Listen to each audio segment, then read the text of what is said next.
Hello everyone, my name is Mrs. Thompson, and this video lesson is a 21st century after-school session for the Jamestown Public Schools. This lesson is geared towards students in grades 6 through 8.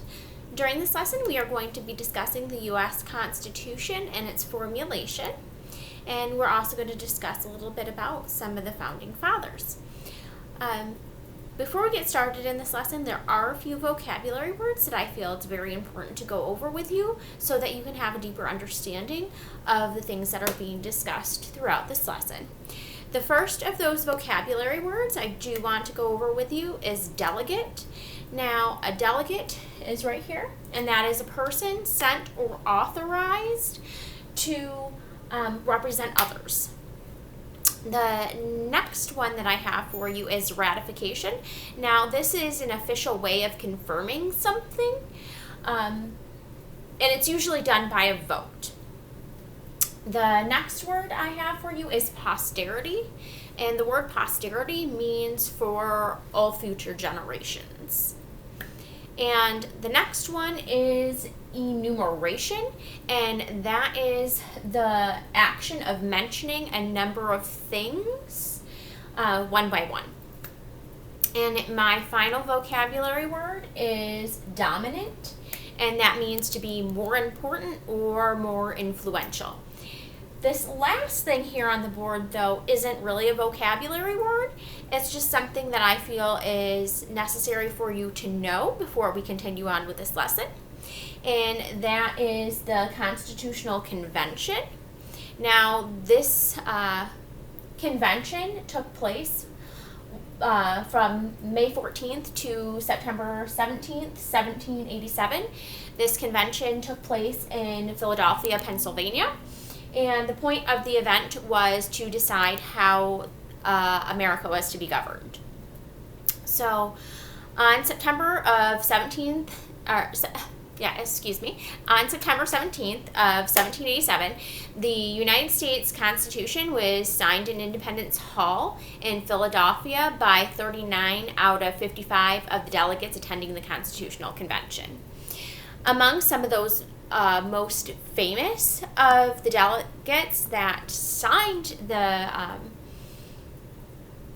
Constitution are Alexander Hamilton, Benjamin Franklin, George Washington, and James Madison.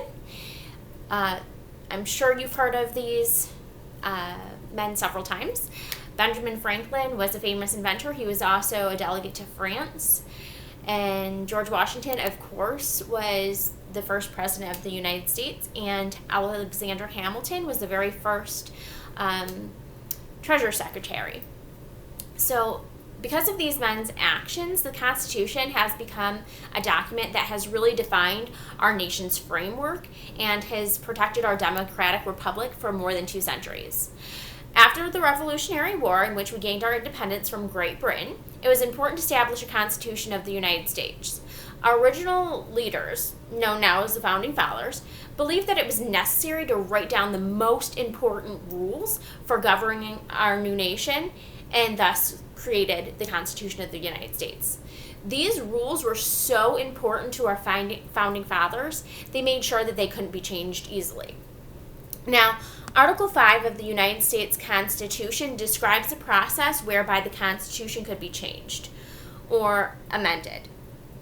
So, the Constitution and its amendments or subsequent ratifications, the amendments have to be proposed by either the Congress with 2/3 of the vote in both the House of Representatives and by the Senate, or by a convention of states by 2/3 of the state legislature. To become a part of the Constitution now, the amendment must be ratified either as determined by the Congress or the legislatures of 3/4 of the states, or state ratifying conventions in 3/4 of the states. The vote in each of the state to either ratify or reject the proposal carries equal weight, regardless of the state's population or the length of time that they were in the Union. Meaning, it doesn't matter how long that they have been a state, their vote is still equal. And the same with population density. So people in Michigan and people in New York get the same weight in voting rights. So, as you can see, the process to amend the Constitution isn't a very easy one. It's done for a very good reason, though.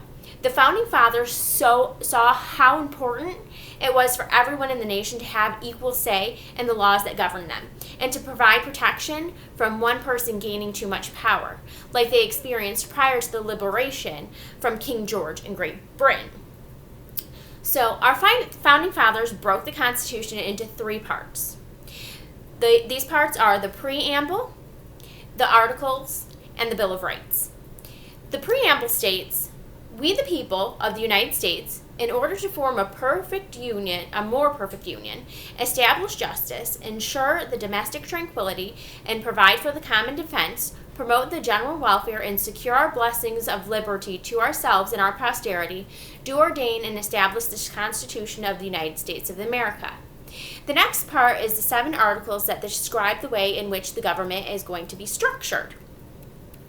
So, the way that our government is structured is it has been divided into 3 parts. Now, those 3 parts are Congress, which is our legislative branch, the executive branch, which is the office of the president, and right now that office is currently held by Donald J. Trump, and then the judicial, which is our federal court system. This creates a great system of checks and balances, and it prevents one of these separate powers from becoming dominant. So it prevents them from having all of the say in what goes on. They all have to come together and agree that this is what's best for our country or nation. So the articles after that, 4 through 7, they describe the relationship of the states to the federal government, and they establish the Constitution as the supreme law of the land, meaning no other laws can overcome our state's constitutional rights or the laws that were made in the Constitution. So a state could never say something like, "You know what? I don't like you going out and walking your dog every day. You're not allowed to do that anymore. You just have to stay home and you can't walk your dog. It's a nuisance."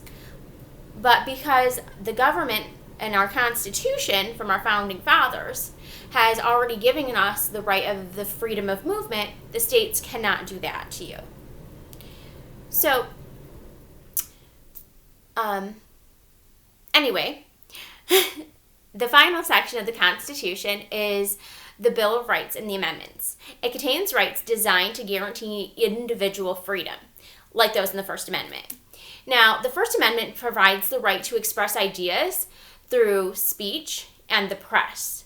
So, basically, they can't limit whatever the press says. So, if you watch things like CNN or Fox News, or you even read our local newspaper, the Post-Journal, the government has no right to limit what is said within those articles, because we have the freedom of speech and the freedom of press. It also secures us the right to assemble or gather in groups to protest for any reason. It also allows you to ask the government to fix any problems that you may perceive. So you have the right to say to our government, "You know what? I see this and this just isn't working. We can't continue to do it this way. We have to fix this issue." And you have the right to do so. It also protects the right of the religious beliefs and practices, and it prevents the government from creating or favoring one religion over another. The Bill of Rights also specifies that the enumeration in the Constitution of certain rights shall not be construed or denied or disparage the retained rights by the people. That means even though there's rights listed in the Constitution, our states and our federal government cannot deny us our certain inalienable rights, which are natural human rights. So, in conclusion, the primary aim of the Constitution was to create a government that would be powerful enough to run a country, but one that wouldn't impose on the people's or the state's rights. So, do you think what the Founding Fathers did in formulating our Constitution was the right idea? Now, if you could formulate your own Constitution, Would you follow their original plan, or would you create something completely different? So now that you're thinking about that, I want you to pretend that you just created and formed your own nation. And I want you to create a constitution or a government and a set of laws that your subjects or citizens would have to live by. Is this government going to have the same structure as our current government? Or is it going to have a new structure entirely? All of that is up to you. I hope you enjoyed this lesson. Again, this lesson is a 21st century after-school session for the Jamestown Public Schools. I hope you have a great time creating your own government. Have a great day.